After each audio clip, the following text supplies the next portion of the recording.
Shalom, shalom, mis amadas, mis amados, qué gozo. Bien, ya es la tercera entrega, tercer video, para que podamos seguir creciendo y entendiendo cuál es nuestro lugar en el ámbito espiritual. Reconocer cómo funciona. Vimos en el primer video que existe esa guerra espiritual, que es real. Hay muchos, muchos versículos que nos hablan claramente en el Antiguo Pacto o en la Brida Hadashah, en la Torah.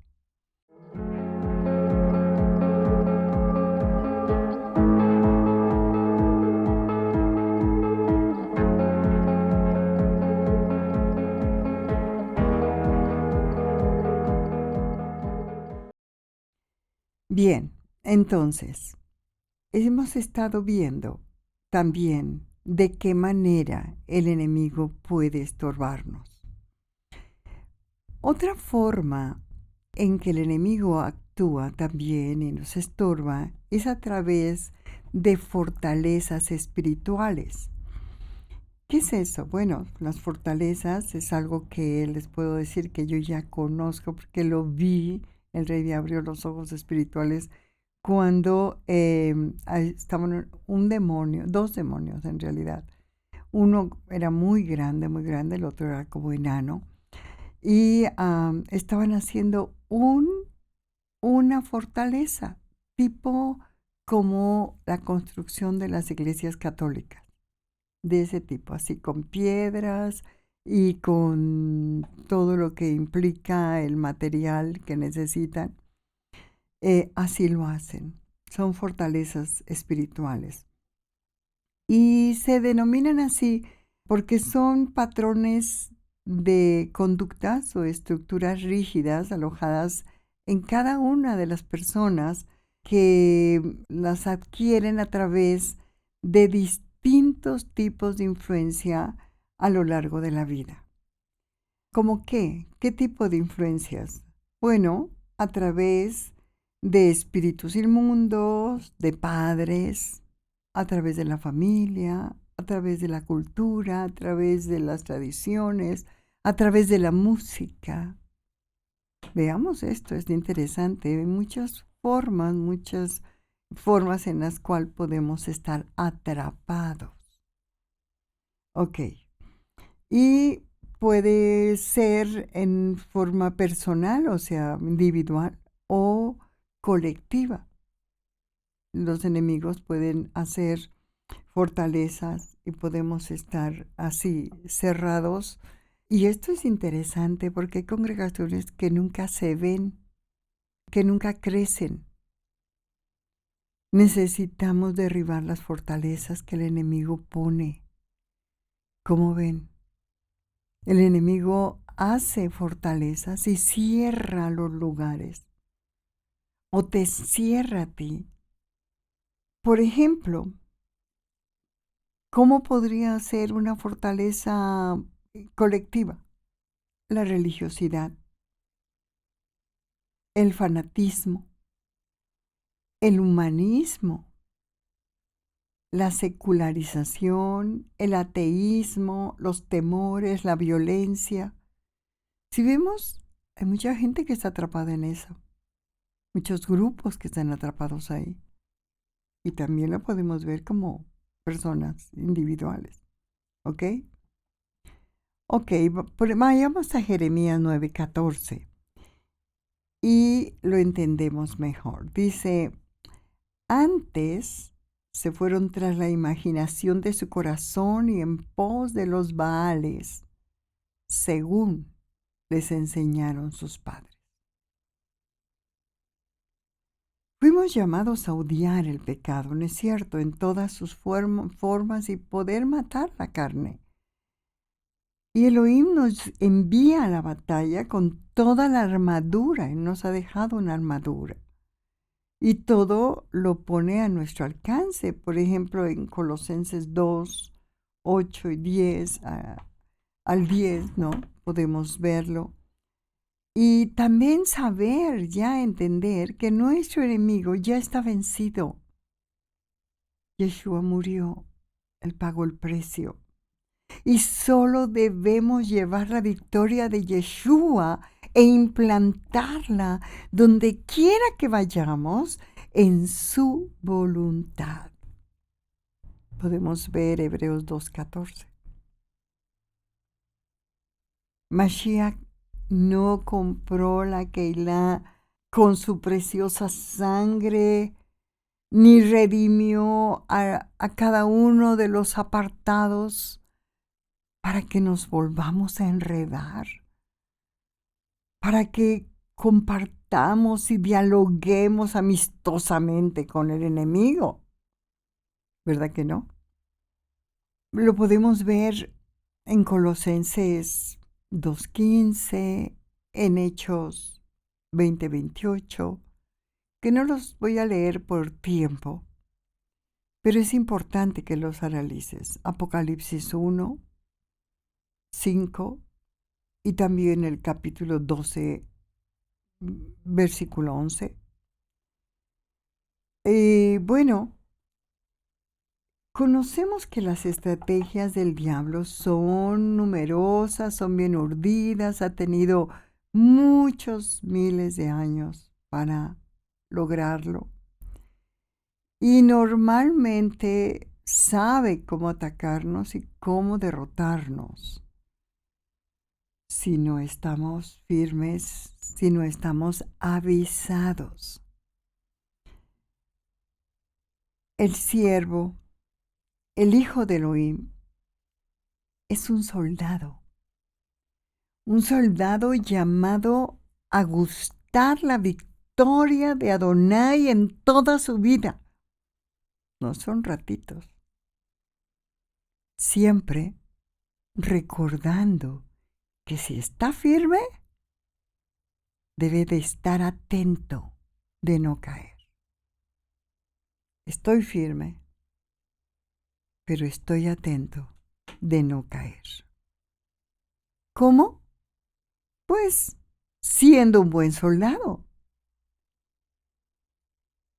Una característica contundente de un soldado, de un buen soldado, es que un buen soldado nunca piensa en retroceder. Ni jamás está pensando en dejar la batalla o el campo de batalla. No.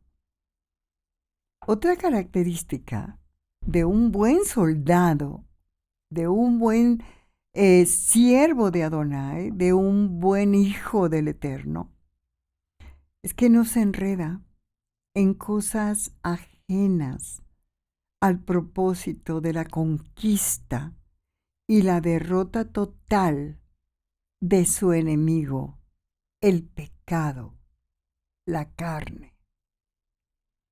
Y lo vemos en 2 de Timoteo 2:4. Tenemos que pelear y sufrir, sí. Y sufrir, sí, la tentación, sufrir, sí, los anhelos de la carne que tenemos que vencerla. Con los ojos puestos en la victoria. Por eso, tanto comparte nuestro Roe David el anhelo de ser perfectos. El anhelo de llegar a la meta. El anhelo, el mío, por ejemplo, es ser su esposa. Yo no quiero ser una invitada. Yo quiero ser la esposa. Lo anhelo. Y bueno, es lo mismo en sí que ser perfecto. Y lo podemos ver en Romanos 8, 26 al 39. Pero también un verdadero hijo de Elohim, un siervo de Adonai, poderoso en batalla, viste siempre toda la armadura que está claramente manifiesta en Efesios 6:11 en adelante, ¿ok? Tú y yo usamos, no alguien, sino tú y yo usamos las armas poderosas de Elohim para la destrucción de fortalezas de nuestro enemigo. Y eso lo vemos en 2 Corintios 10:4. Obviamente, nunca perdemos el contacto, podríamos decir, con el cuartel general, sino que un buen soldado sabe perfectamente detectar cuando enfrenta un terrible y amenazante león rugiente o un falso maestro o un supuesto ángel de luz. 2 Corintios 11, 3, 10, 14 o 1 Juan 2, 18, en fin. Entonces, ¿cómo vamos a estructurar nuestra defensa en una guerra contra el maligno, contra nuestra carne, contra el mundo? ¿De qué manera vamos a vencer? Ok, vamos a ir viéndolo, hoy vamos a ver una parte, ¿ok? Lo importante es vivirlo, no lo olvides. Número 1, debemos declarar nuestra emuná en adoración y en exaltación a nuestro Adonai Elohim hasta poder entrar a su presencia sintiendo su gracia. Dice la palabra, entrar a sus atrios con acción de gracias. Un adorador. La verdad, ahí ya tenemos una gran victoria. Ya desde ahí el enemigo está temblando. Número 2, tenemos que ponernos a cuentas con Elohim, pidiéndole perdón en arrepentimiento. Regularmente fallamos. Y cuando entramos a su presencia en adoración, cuando empezamos a sentir, cuando llegamos al cielo, entonces nos vemos claramente todos nuestros errores. Y es el momento de pedir perdón. Y es el momento de perdonar.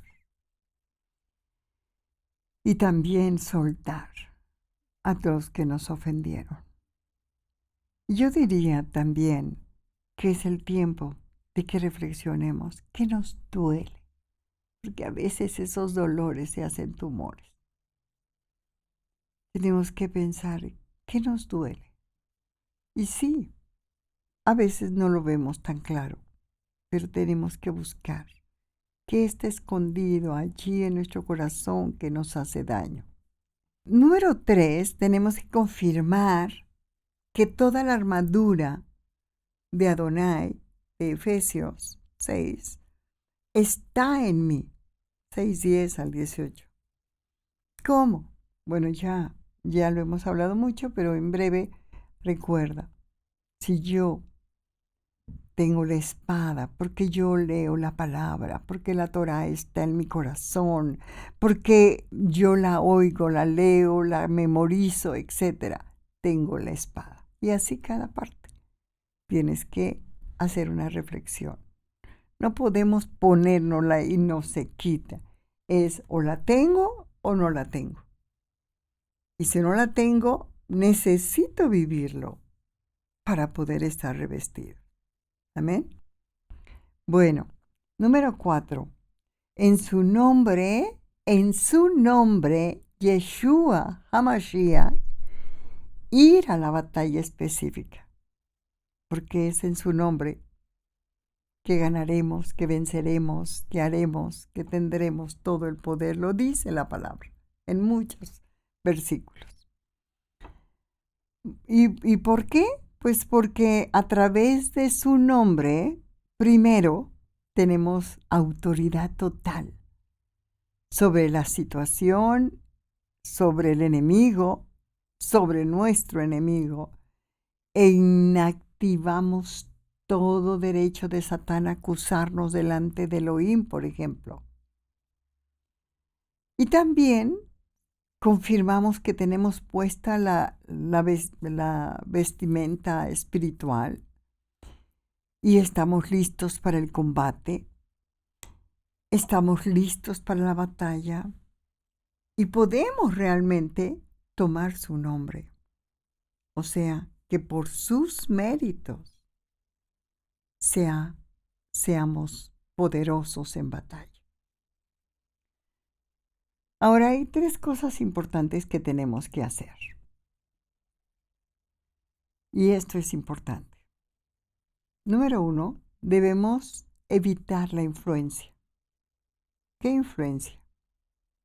Pues una influencia negativa alrededor de nosotros. Escucha esto, es importante.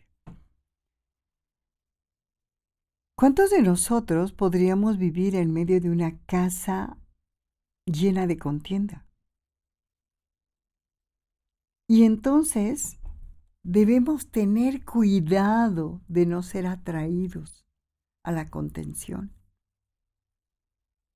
También algo semejante ocurre con algunas personas creyentes bien intencionados que pierden la oportunidad cuando hablan con mormones o con testigos de Jehová y caen en un espíritu de contención. Número 2. Debemos orar específicamente contra las potestades de las tinieblas, los espíritus inmundos. Y aquí es muy importante los dones del Espíritu, para que Él nos muestre. Si tú le pides, muéstrame qué está estorbando en mi casa, qué está estorbando en este lugar, qué está estorbando en mí. Entonces el Eterno nos muestra el espíritu en particular, que le llamaríamos el hombre fuerte, que está ejerciendo influencia de tal manera que nos está estorbando nuestras oraciones. Y nuestras oraciones, pues sí, andan y no llegan o no son específicas. Entonces podemos reprender eso en el nombre poderoso de Yeshua e interceder para que el Ruach HaKodesh tome control de la situación. Cuando más específicos podamos ser en la oración, más eficaz va a ser esta. Y vamos a lograrlo. Y estamos hablando de quitar lo que nos estorba para entrar a la presencia del Eterno. Amén. Por ejemplo, cuando vemos un patrón de esclavitud en una familia por generaciones, necesitamos reconocerlo sencillamente y entonces en oración ordenarle que se rompa en el nombre de Yeshua, siempre en arrepentimiento, pidiendo perdón y perdonando. Si es una potestad sobre una región muy amplia, puede ser que ahí donde vives, allá hay una potestad. Puede ser en tu colonia, en el municipio o en la ciudad. Es importante unirnos en oración, que seamos muchos orando en unidad y tener un tiempo largo para hacer retroceder esa potestad. No tiene por qué quedarse ahí. Podemos hacerla retroceder. Amén. Número 3. Debemos vivir en el espíritu opuesto. ¿Qué quiere decir eso? Bueno, vivir en el espíritu opuesto significa que cuando veamos prevalecer la codicia, por ejemplo, en una situación, en un lugar, en una persona, en un ambiente, entonces tú y yo nos volvemos generosos.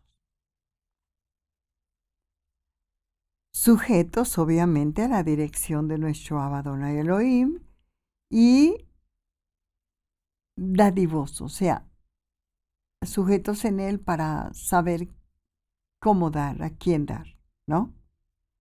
Entonces, ¿qué significa esto? Que también si encontramos depresión, es una casa donde hay mucha depresión, es un ambiente donde sientes depresión, es en ti que sientes la depresión. Entonces, ¿cómo actuar? Debemos exaltar, decidir exaltar a Elohim y regocijarnos en todas las cosas. Es una actitud contraria.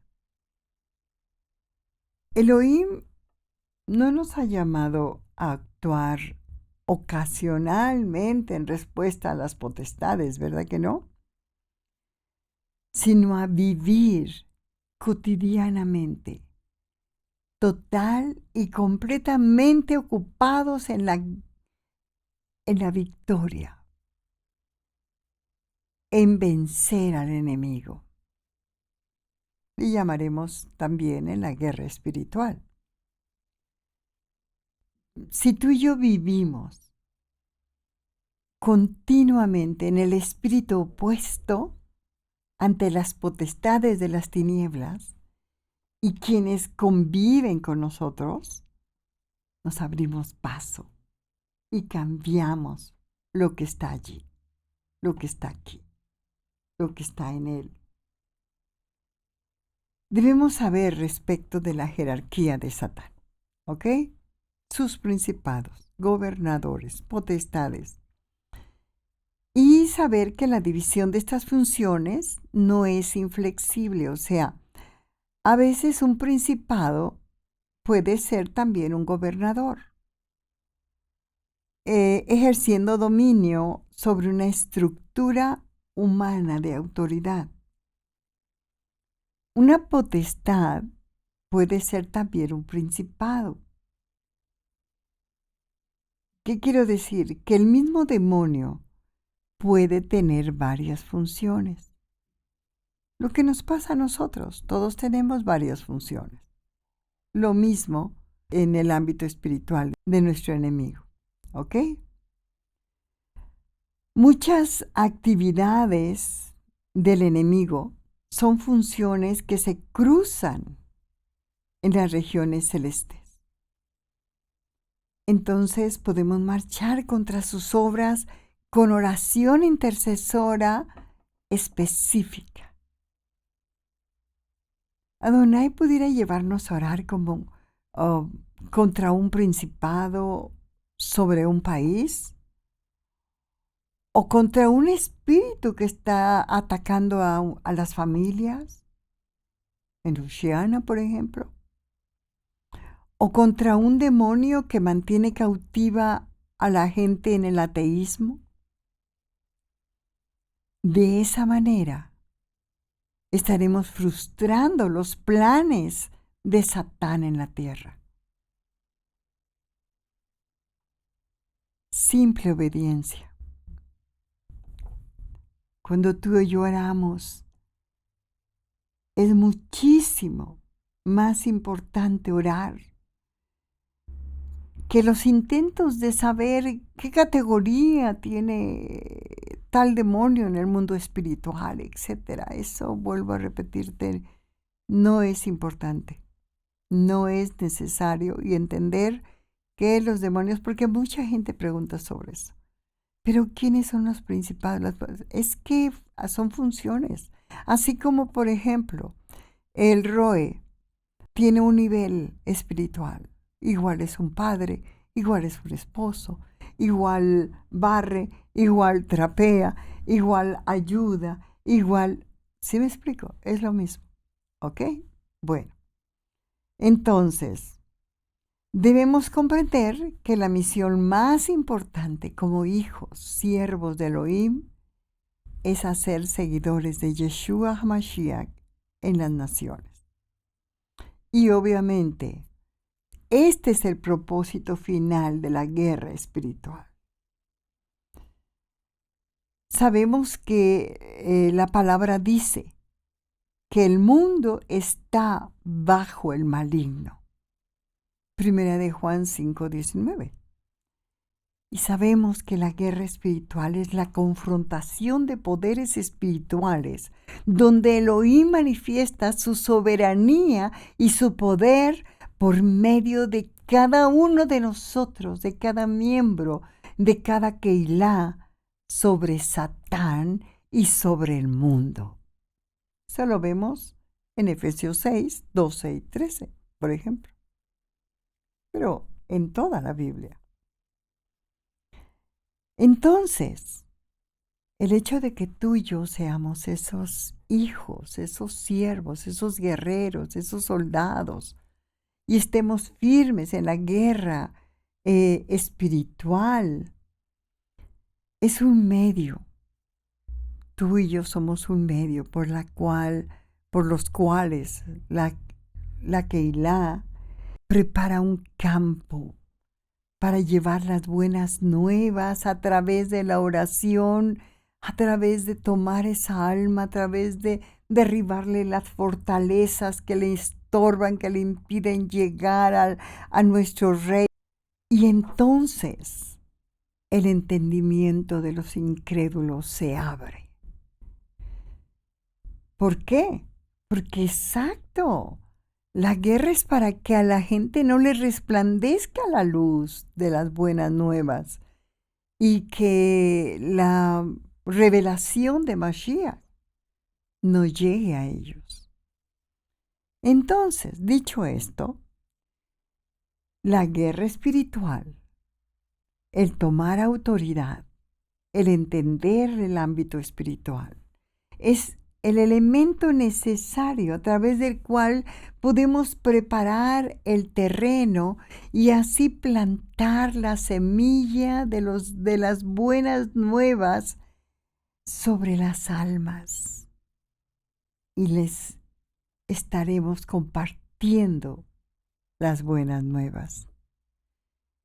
Jeremías 1:10 dice: mira que te he puesto en este día sobre naciones y sobre reinos, para arrancar y para destruir, para arruinar y para derribar, para edificar y para plantar. ¡Wow! Por lo tanto, mis amados, es importante comprender que el objetivo de esta guerra, de este enfrentamiento, de esta revelación, no es destruir a Satán o a los principados y las potestades. No. Él tiene su tiempo y lo sabemos en Apocalipsis. Es vencerlo, sí. Es rescatar a aquellos que están bajo su dominio, rompiendo todo tipo de maldiciones y ataduras, empezando por nosotros mismos. Y esto quiere decir que nuestra atención debe de estar centrada en las personas, en las almas, no en el diablo. Juan 10:10 dice: el ladrón no viene sino para hurtar y matar y destruir. ¿Qué dice nuestro Mashiach? Yo he venido para que tengan vida y para que la tengan en abundancia. La motivación no debe ser el odio a Satán, sino el amor a las almas. Esto es lo que la palabra nos dice en Mateo 22:39.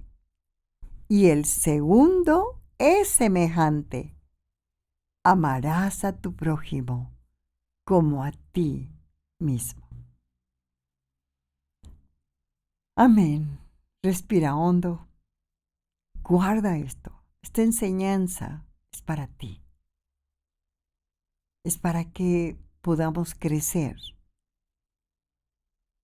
recíbela, compréndela, vívela y compártela. Y pues nos vemos en la próxima entrega. Bendiciones. Shalom, shalom.